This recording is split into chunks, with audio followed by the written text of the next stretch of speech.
Few things that we do in our training on the bladed mind that kind of help aid that. We forgo titles because we want to eliminate as much ego as possible. Right. It doesn't completely go away, but we try to eliminate as many possibilities of ego. I mean, the students will always still respect the people who are there before Right, them. right. And that's cool. That's a good thing. You know? Yeah. There's nothing wrong with that.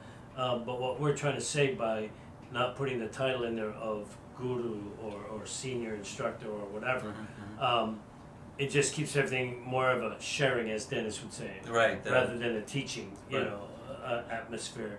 So we're, me and Danny have always prided ourselves just being two guys who know something, who are showing somebody else who wanted to learn what we have to show. And for me, that's always translated to an applicable sense of understanding that you're not this big tough guy. You're not this I'm just an old ninth Mr. Miyagi degree black belt right. that is out there walking with Right. an entitled sense of pride.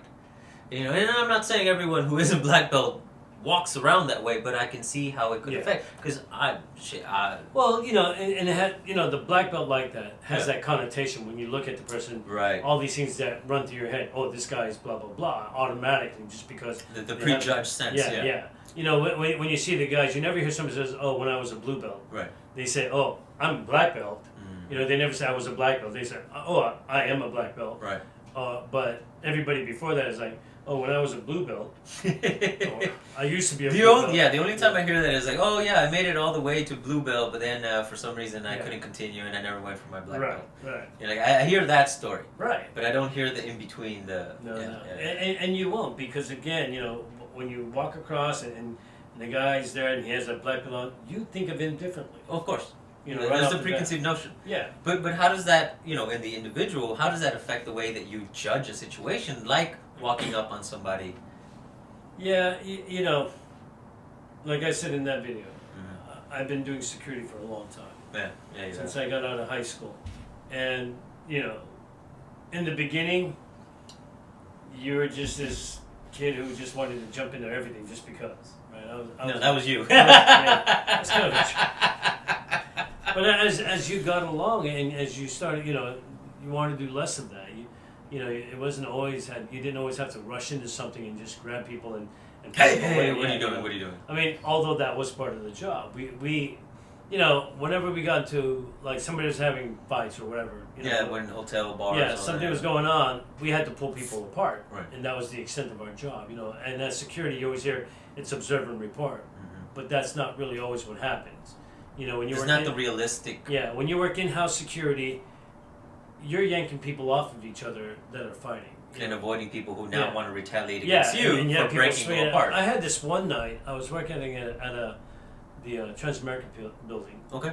and downstairs they had a nightclub, and this one lady, she was drunk and she was screaming and yelling, and you could tell she was just totally out of her, just frazzled everything, right? And I'm trying to calm her down, and she'd said something. Oh, the prince said he loved me, blah blah blah, and just this crazy story, right?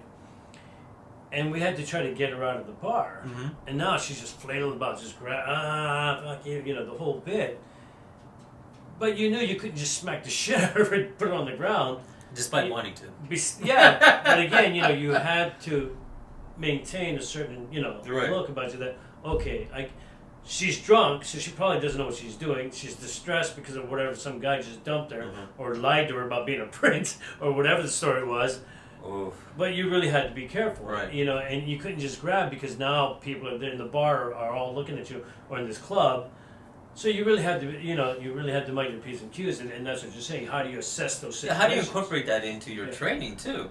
Because and for us it was like, okay, as a security officer, it's no touch until they come at you. Right. Same concept as when you see a black belt, you think of them a certain way. When you think of yourself as security, you're like, oh, I have to carry myself a certain way. Exactly. So it's a lot different, and that's been my mentality ever since I've been there. Right. Like even to this day, if I see something wrong, I'll try to jump in and do what I can. Of course, I'm going to assess. Right. You're not going to jump in and just start. What's going on? No. I'll look at the situation. I'll try to hear as much as I can about it. Right. And then I'll make try an to push, informed decision. And then I'll push people apart. And deal with it that way. But it's hard. I mean, it really is hard to assess a situation where you don't know what's happening. Yeah. You imagine yourself. But going, you also know that if you don't act quickly, it could escalate even worse. True. So that's True. So what do you're kind of like. Damned if you do, damned if you don't. Yeah. Kind of. So you have in insecurity, you always had a partner. So right. You always have somebody. You grab one each and you pull them apart.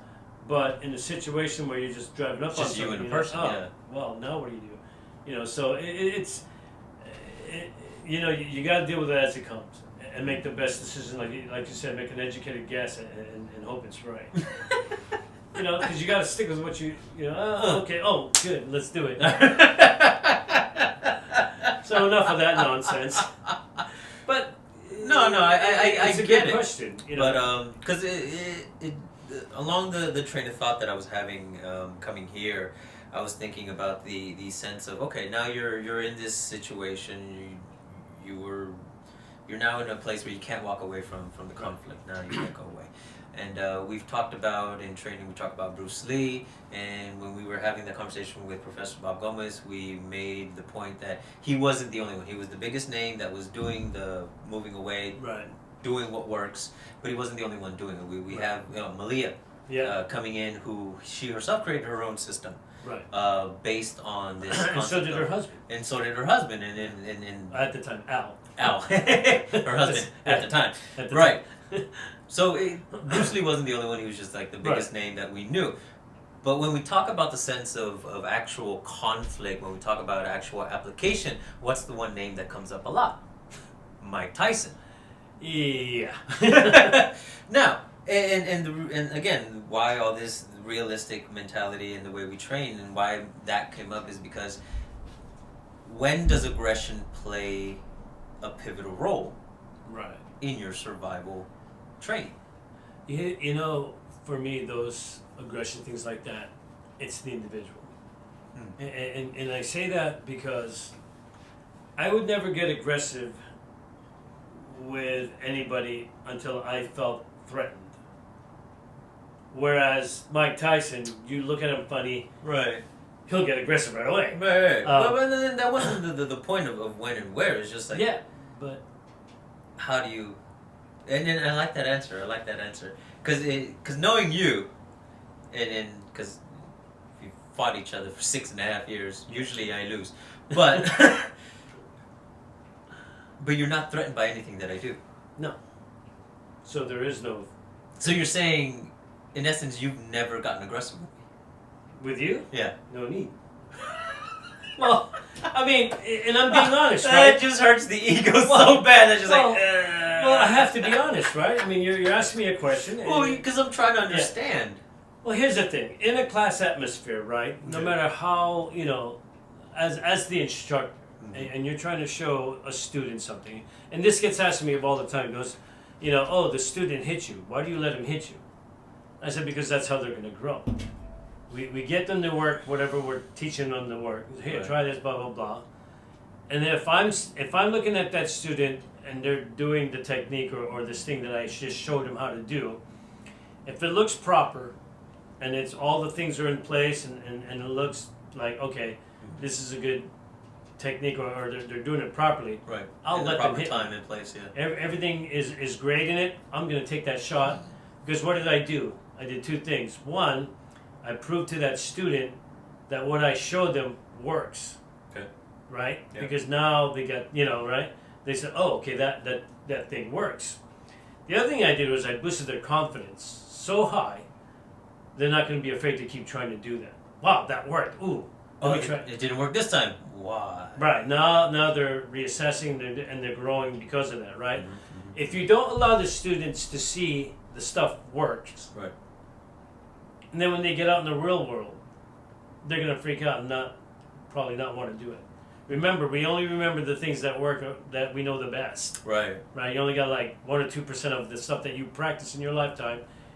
1 or 2% of it is going to actually come out in a real fight, right? Yeah. Unless you learn to develop more.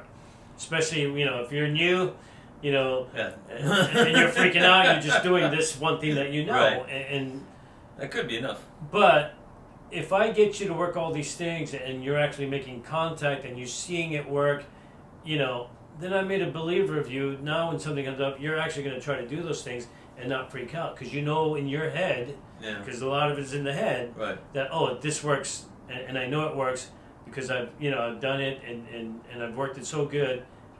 This is one of the things that I'm going to learn how to do, and then use in actual application.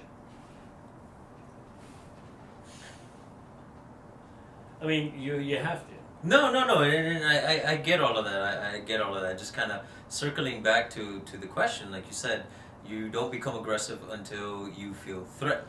Right. And in the class atmosphere, there is no threat because we're just training. Right. But is aggression something that not taught? Because I think inherently we can all be aggressive at any given point. It's kind of within humans to do that. But how do you put that aggression in its place so it becomes a benefit? Whenever you're doing pad work, right? When we put on the pads and we decide to use these, right? Oh, for you to swing at me the way you do, how much aggression do you have? Right? Because we know we're not going to get hurt, so you're going full bore. You're going whack, right? As hard as you can, right? And all this aggression that you're just doing all the things. But what do we require? That you do those things properly. Controlled enough that we know what you're doing. Even though you're going full bore, not going to hurt. Right. But we're going full bore, so that's aggression. Huh. So I've been teaching you aggression from the onset of when I let you to start using these, yeah? And then the mentality translates once you reach a certain level where even though you're not hitting each other. Now, I take this and I take that away and I give you a real stick. Right. Are you swinging the same way? No. Right? Because you know, I might hurt somebody. Right. So now you're controlling. Now you're learning how to control the stick so that you don't hurt your training partner. Right.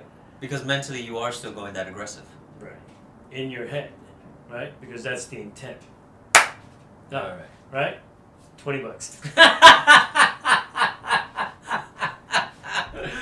I don't get it.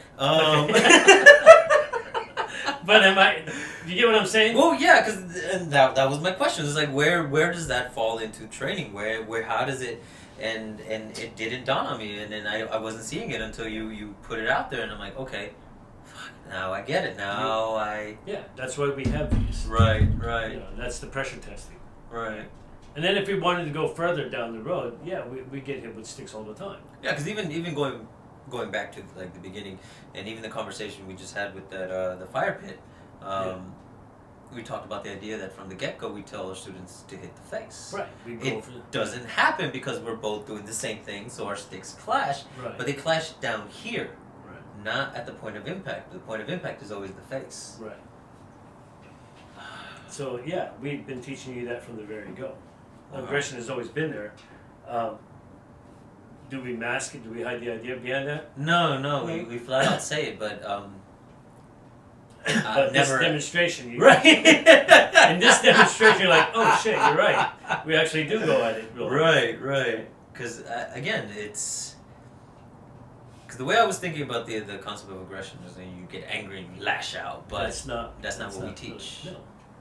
I mean, we don't want that. We don't want that. No. You want to be controlled. You want to have that cortisol being maintained. Suppressed, yeah. So what do? You learn to hit with full intent, but even with the aggression there, you're still controlling it because you have to.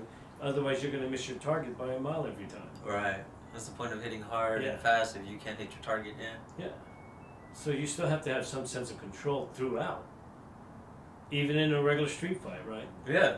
Well, that's my point. More so. Yeah, because talking about the legal ramifications, the aftermath. Yeah. Was it justified to go that hard, or do you automatically just go that hard because you have no sense of control, no balance between the two? No, we teach you control from the very go, even in all the exercises.